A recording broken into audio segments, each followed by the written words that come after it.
kind of saying something else. And he tried to deter me on every little turn. But then when I sit down and I thought about that too, that went along with what I was going to say. So I said, okay, God, you got this. Yeah. So I'm just going to do what you said to do. Amen. God is able. Now unto him that is able to do abundantly above all that we ask or we think, according to the power that worketh in us. Yeah. I want us to think about those words that worketh in us. When we have all our troubles and our financial problems and our marriage problems, and as you know, this is a perilous time that we're living in. Yeah.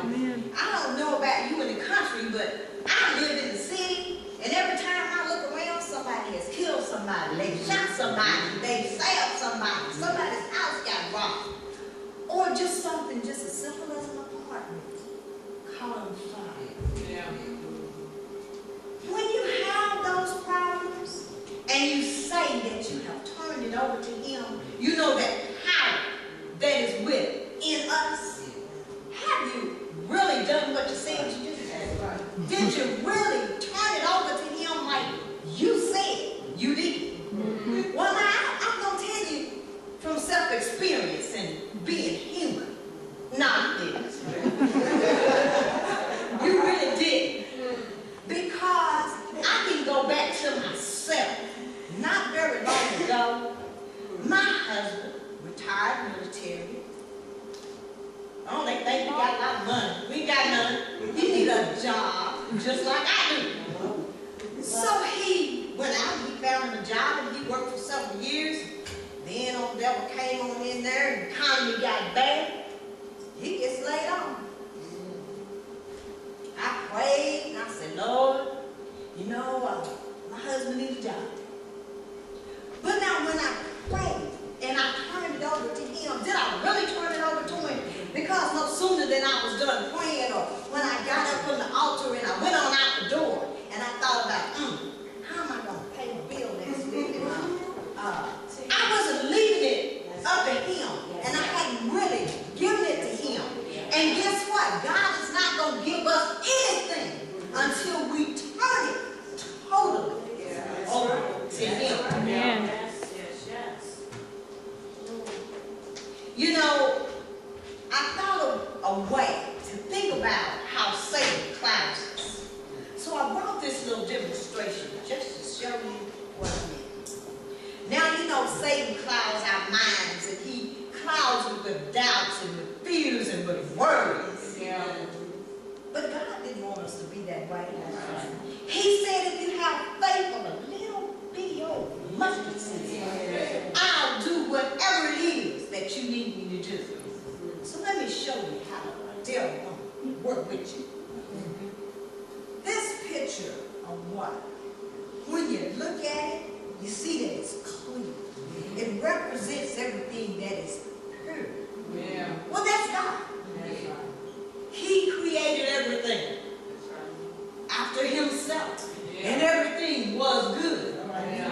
Everything is still good, even though sometimes we don't think it is, but it is. Well, then he turned around and he said, well, I need to create somebody else. So I'm going to create Adam, and I'm going to create Eve. Well, he created us. Guess what? We're human. We have those human tendencies. Now see, I tell you, devil's business. Because I went everywhere looking for what I needed, which was some black color. Couldn't find them. So when he created that human, he created us. This glass represents us. This glass represents us. This water, it is still pure. Just perfect. Just like we are. All right, but here comes comes old Satan. And the first little bit of problem that we go through, and we lose things that we ought to have. One of the things that we should have all of the time, we should have that faith. Yeah. But here comes old Satan. Old Satan comes on in and he just gives us just a smidgen of doubt. Well, I don't know. It may not happen. Then he puts just a little bit of cloudiness in that purity. Yeah. All right. Then he turns around on Satan. He takes something else away from us. He takes away our joy. Yeah. What does he do? He gives us just a little bit of sadness. Yeah. And then he mixes that on in there. Yeah, look at that. It's starting to turn. It's starting to get really cloudy. Yeah. Oh, Satan ain't done with you yet. He takes away your peace. Yeah. And what does he do? He makes your mind turbulent. Yeah. You can't rest at night. You twist and you turn and you don't know what you're going to do with it. Guess what? You gave it all to God, didn't you? Satan's up in there. He done took away that peace. Then he take away something else. He takes away your hope. He takes away your knowledge to know that it's going to be better on tomorrow. It's going to be better on tomorrow. That's right. He gives you hope. Oh, he puts a little bit more in there. It's really getting dark. It's really getting dark. Okay. Guess what else he takes away? He takes away our strength. And he gives us weakness. Amen. Oh, we used to could make it from day to day. Now we don't know if we can. We don't even know if we can walk up the steps to the church half the time. Oh, the devil is really busy. So here he goes. There go that strength. Oh my goodness, it's really getting dark all up now. Well, he takes away something else. He takes away our courage. Yeah. He takes away the courage from us to not be afraid, to not put it on God's foothold right there and say, God, I give it to you, and I'll leave it right there, and I'm going to leave it right there, and I'm going to trust you, Lord. Yeah. Amen. Guess what? Now he takes away that courage. Well, we done kind of got off the dark on up in there. Yeah. But guess what? There is hope. Yeah. And there's a solution. Yeah. Because when you do make it up in your mind, Yeah. the thing that is within us, Yeah. in our soul and in our mind, when you say, Lord, I am going to give it to you. This is my cup, Lord. You know what I need. Fill me up. Yeah. When you truly mean it, Yeah. that's what he does. That's what he does. Just think about what he does. When you say, Lord, fill me up, he comes on back. And guess what he does? He'll fill you up. He'll let all that blackness just go. Yeah. Guess what? Yes, sir. Yes, sir. Thank you, Lord God. Thank you, Lord God. And he'll Keep on and praying. guess what? Keep on praying. You're come. Amen.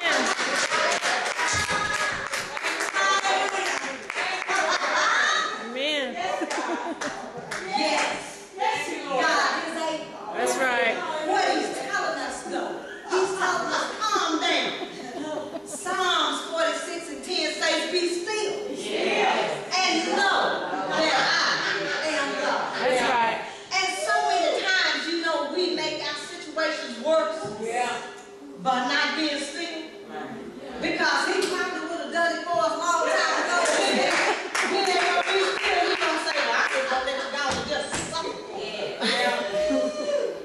But God is able. Amen. And he's able to do anything he wants to do Amen. when he get ready. That's right. So now I'll tell you a story. to show you about God's capability. Yeah. Did you know that our scientists, they were trying to prove that there was a myth in our Bible? But now they're becoming to believe that the Bible is actually right. They were checking out positions of the sun and the moon and planets where they would be in 1,000 years from now. And yeah, we have to know where they're going to be so we won't end up with a satellite or have a bump or with something that's in orbit. So they had to lay out these orbits in the terms of the life of a satellite and where the planets would be and all of that scientific stuff. They ran the computer measurements back and forth over the centuries and it came to a halt. The computer stopped and put up a red signal. And that meant something was wrong. Either the information it was given was wrong or the result, something was going on with those results. They called their service department and they wanted to check it out and they said, oh my goodness, what's wrong? We found that there is a day missing in space in elapsed time. They scratched their heads and they tore their hair out and they couldn't find no answer. And finally, a Christian on the team said, you know, one time I was in Sunday school and they talked about the sun standing still. While they didn't believe him, they didn't have an answer either. So they said, show us. Kind of like we got, you know, when we don't believe something, you got to show it to me. Okay. He said, so he got his Bible out and he went to the book of Joshua, where they found a pretty ridiculous statement for anyone with common sense. They found the Lord saying to Joshua, fear them not. I have delivered them into thy hand. Yeah. They shall not be a man of them to stand before thee. Joshua was concerned because he was surrounded by the enemy. And if darkness fell, he knew that they would overpower them. So Joshua asked the Lord to make the sun stand still. Yeah. That's right. The sun stood still and the moon stayed, and it lasted not to go down about a whole day. Yeah.